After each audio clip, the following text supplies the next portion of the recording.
Hello friends, स्वागत है आप सभी का मैथ्स एकेडमी प्रयागराज में। फ्रेंड्स, उम्मीद करते हैं कि आप सभी लोग हष्ट पुष्ट और मस्त होंगे, ठीक है, और अपनी पढ़ाई भी ईमानदारी के साथ कर रहे होंगे। फ्रेंड्स, जैसा कि आपको थंबनेल से क्लियर हो गया होगा कि ये जो वीडियो लेक्चर है ये बीएससी सेमेस्टर फर्स्ट के लिए बनाया जा रहा है, ठीक है। वो सारे बच्चे जो यूपी के किसी न किसी स्टेट यूनिवर्सिटीज़ में बीएससी का कोर्स कर रहे हैं वर्तमान समय में, ठीक है। बट अगर फ्रेंड्स, अगर आप किसी भी यूनिवर्सिटी से बीएससी कर रहे हो और आपके जो मैथ्स के सिलेबस में सीक्वेंस का टॉपिक हो या सीक्वेंस सीरीज से रिलेटेड जो भी टॉपिक्स हैं, अगर ये मिलता है तो आपके लिए भी फ्रेंड्स ये वीडियो इंपॉर्टेंट होने वाला है। एक चीज़ फ्रेंड्स मैं बता दूं यहाँ पे कि ये वीडियो लेक्चर का एंजॉय केवल वही बच्चे कर सकते हैं जिनको मैथ्स के साथ थोड़ा सा प्यार है ना। प्यार होने का मतलब ये है कि जो मैथ को समझना और सीखना चाहते हैं। वो सारे बच्चे जो मतलब केवल मैथ्स को यहाँ पे आकर के पढ़ करके सोचते हैं कि थोड़ी चीज़ें रट ली और एग्ज़ाम में जाके पास हो गए और अपना काम बना लिया, तो उनके लिए फ्रेंड्स ये वीडियो लेक्चर थोड़ा सा इंटरेस्टिंग नहीं होने वाला है ना। ये डिस्क्लेमर था, इसलिए मैंने आपको पहले बता दिया। तो अगर आप मैथ्स को थोड़ा भी इंजॉय करना जानते हैं तो हो सकता है कि आपको यहाँ पर इंजॉय आए, है ना। और अगर आप केवल रटने के पर्पज़ से यहाँ पर आए हैं तो आपसे मैं थोड़ा सा माफ़ी चाहूँगा। हो सकती है तो आप स्किप भी कर दीजिए वीडियो को, क्योंकि आपको इंटरेस्टिंग लगने वाला नहीं है। तो आइए फ्रेंड्स समझते हैं अपने टॉपिक को। आज फ्रेंड्स हम बात करने जा रहे हैं बीएससी सेमेस्टर फर्स्ट, है ना, जो भी यूपी की स्टेट यूनिवर्सिटीज़ है ना, ऑल स्टेट यूनिवर्सिटीज़ लाइक रज्जू भैया, पूर्वांचल हो गया, है ना, बुंदेलखंड यूनिवर्सिटी हो गई या काशी विद्यापीठ हो गया, जो भी स्टेट यूनिवर्सिटीज़ हैं उन सब में फ्रेंड्स सिलेबस जो है वो कॉमन ही रखा गया है, ठीक है। तो फ्रेंड्स उम्मीद करते हैं कि आपको सिलेबस के बारे में तो आइडिया होगा ही होगा, फिर भी इन शॉर्ट में एक बार थोड़ा सा डिस्क्रिप्शन दे दूं कि आपका जो paper first friends semester first में आपका जो मैथ का पेपर होने वाला है उसमें पेपर फर्स्ट के ही दो पार्ट है ना। एक ही पेपर होगा आपका मैथ का, बट उस पर दो पार्ट है। पार्ट ए है फ्रेंड्स, एंड क्या है, पार्ट बी। पार्ट ए में फ्रेंड्स आपको पढ़ना है क्या, डिफरेंशियल कैलकुलस, ठीक है। क्या पढ़ना है आपको, डिफरेंशियल कैलकुलस।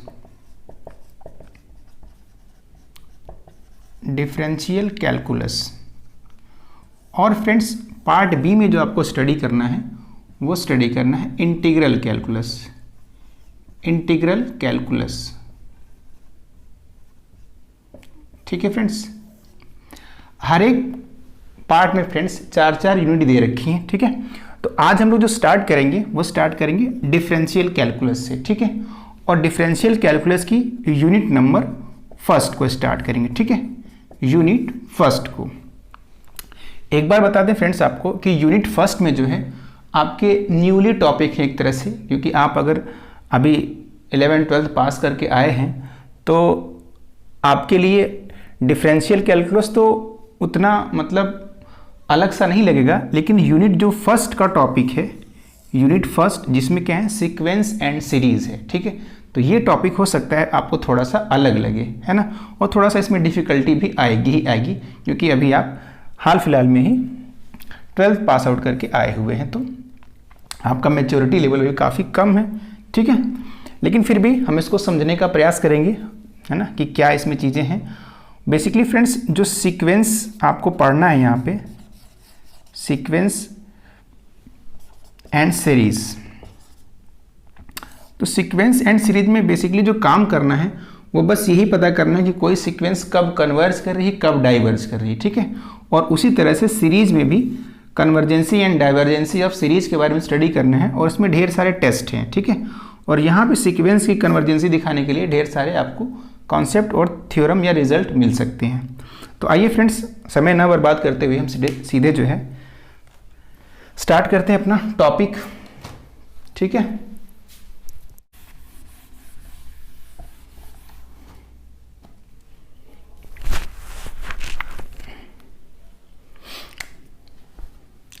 फ्रेंड्स जो हमारा टॉपिक है वो क्या है, सीक्वेंस है। बेसिकली जो हमारा टॉपिक है वो है सीक्वेंस। तो आप हेडिंग लगा लेंगे सीक्वेंस। समझते हैं, आइए देखिए कि सीक्वेंस की डेफिनेशन क्या होती है ना।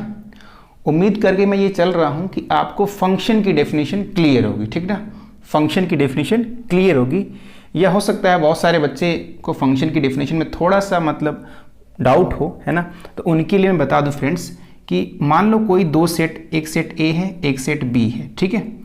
यहाँ से फ्रेंड्स हमको मान लो कि 1 2 3 एलिमेंट दिए हैं, 4 दिया है, यहाँ पे ए बी सी डी दिया हुआ है, ठीक है। तो अगर मैं किसी, देखो फंक्शन क्या होता है, एक तरह का रिलेशन होता है, ठीक ना। तो किस तरह के रिलेशन को मैं फंक्शन बोलूँगा, ऐसे रिलेशन, है ना, एक ऐसा रिलेशन जिसमें ए का हर एक मेंबर, आप ध्यान थोड़ा दीजिएगा, जिसमें ए का हर एक मेंबर बी के किसी ना किसी मेंबर के साथ यूनिकली रिलेशन में हो, ठीक ना। ए का हर एक मेंबर बी के किसी ना किसी मेंबर के साथ यूनिकली रिलेटेड हो, ठीक ना। मतलब इसमें कोई एलिमेंट छूटना नहीं चाहिए और इसके किसी एक एलिमेंट की दो इमेज नहीं बननी चाहिए। अगर दो इमेज बनती है तो फिर वो क्या हो जाएगा, वो रिलेशन फंक्शन नहीं बनाएगा, ठीक ना।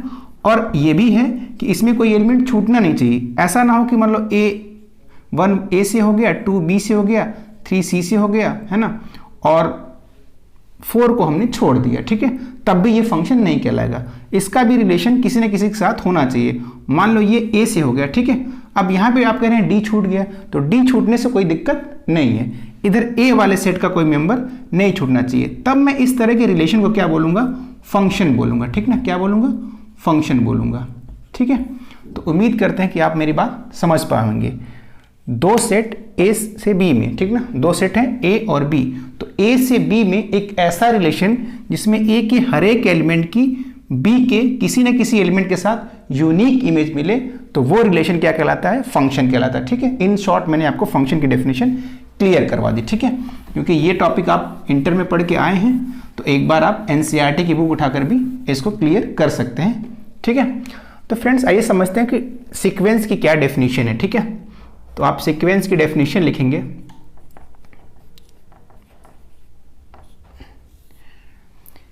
लिखिए friends, A sequence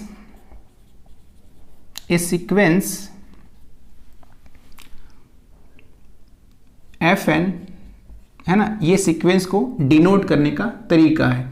A sequence FN is a function, sequence क्या होती है, एक फंक्शन होता है ना, इन विच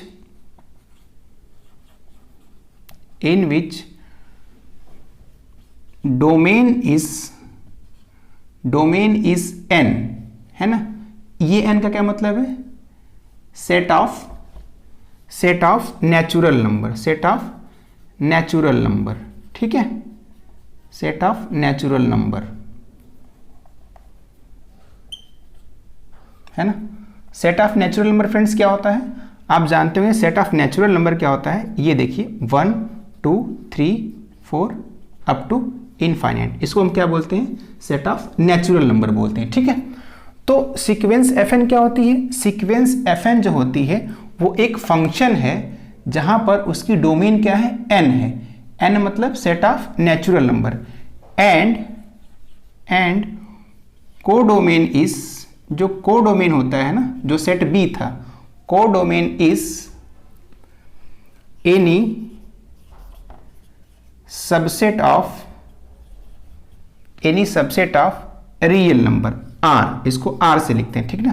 क्या है इसका मतलब, सेट ऑफ रियल नंबर, ठीक है, set of real number.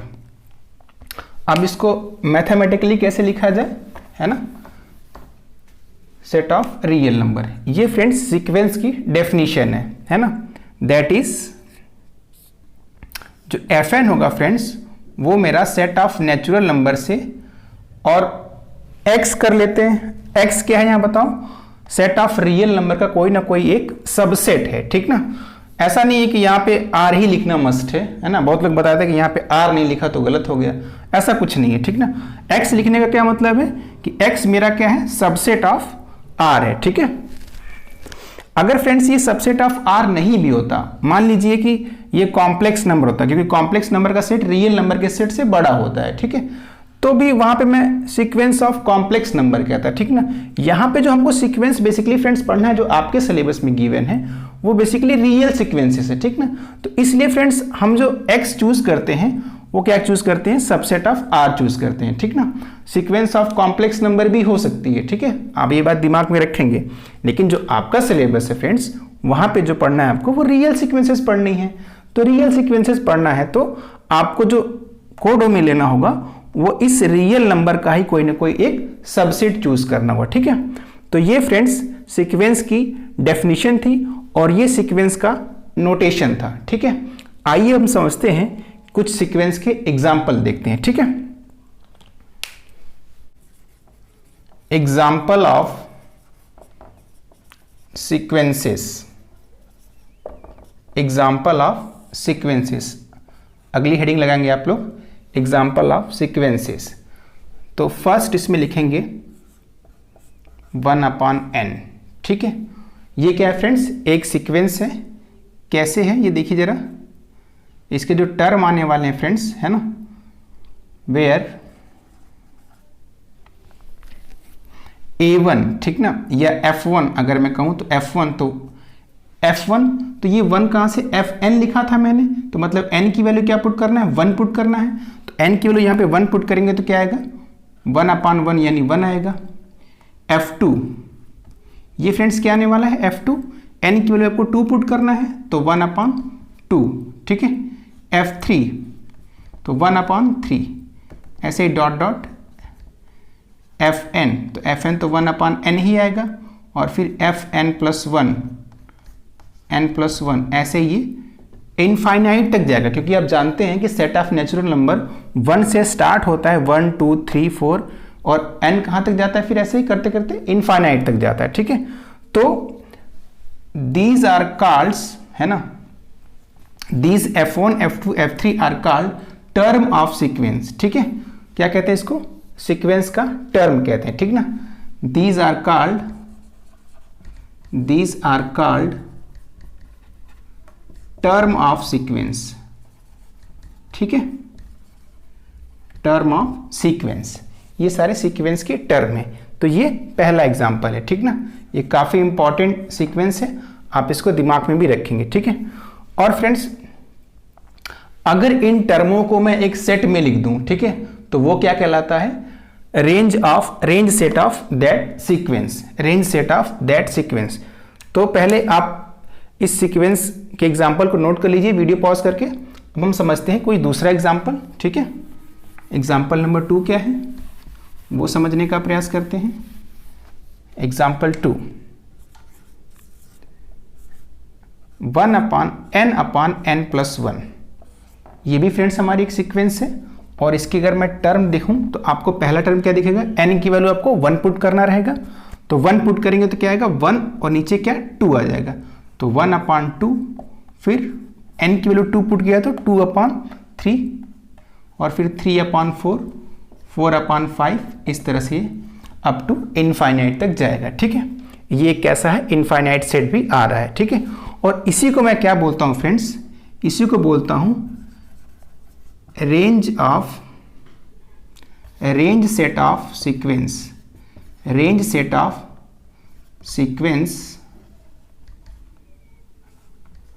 n+1, ठीक है। इस सीक्वेंस का क्या है ये बताओ, एक रेंज सेट है, ठीक है। तो आई होप कि आप ये पॉइंट गेट कर पाएंगे, ठीक ना। अब तीसरा जरा देखिए, तीसरी सीक्वेंस फ्रेंड्स है -1 की पावर n, -1 की पावर n।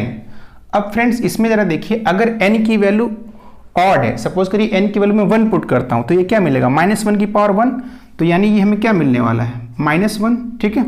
और अगर n की वैल्यू 2 पुट करूंगा तब क्या मिलेगा, -1 की पावर 2, मतलब कि 1, तो 1 मिला, ठीक है। अब देखिए अगर मैं n की वैल्यू 3 पुट करता हूं तब क्या मिलेगा, फिर से -1। तो किसी सेट में हम एलिमेंटों को रिपीट तो नहीं करते हैं, ठीक है। तो फिर ये क्या हो जाएगा, ब्रैकेट क्लोज हो जाएगा, ठीक है। आप समझ पा रहे हैं कि ये क्या है, एक ऐसी सीक्वेंस है जिसमें टर्म तो इनफाइनाइट है, लेकिन टर्मों की जो वैल्यूज हैं वो क्या है, इक्वल हैं। एक -1 और एक 1, ठीक ना। जब n ऑड हुआ तो ये -1 टर्म देगा, और अगर n इवन हुआ तो ये क्या मिलेगा, 1 मिलेगा, ठीक है। तो ये फ्रेंड्स क्या है, हमारा रेंज सेट है, ठीक ना, इस सीक्वेंस के लिए। और इस सीक्वेंस के लिए रेंज सेट क्या मिल रहा है, एक इनफाइनाइट सेट मिल रहा है। लेकिन इस सीक्वेंस के लिए क्या मिल जा रहा है, एक फाइनाइट सेट मिल जा रहा है, ठीक ना। हालांकि दोनों में इनफाइनाइट नंबर ऑफ टर्म्स मौजूद हैं, ठीक है। तो ये है फ्रेंड्स सीक्वेंस और सीक्वेंस के कुछ एग्जाम्पल। आगे हम पढ़ेंगे हमारी की बाउंडेड सीक्वेंस क्या होती है, ठीक ना, किस सीक्वेंस को हम बाउंडेड सीक्वेंस कहते हैं। फिर उसके बाद टर्म आएगा lower bound and upper bound क्या होता है, ठीक ना। तो ये सारी बातें हम फ्रेंड्स अगले वीडियो लेक्चर में डिस्कस करेंगे। तो अगर फ्रेंड्स आपको ये वीडियो अच्छा लगे तो प्लीज़ वीडियो को लाइक करें, शेयर करें, है ना। और अगर आप चैनल पे नए आए हैं तो चैनल को सब्सक्राइब भी कर लें, ताकि मैं इस तरह की वीडियो और आपके लिए बनाने के लिए मोटिवेट हो सकूं, ठीक है फ्रेंड्स। तो थैंक्स फॉर वॉचिंग फ्रेंड्स।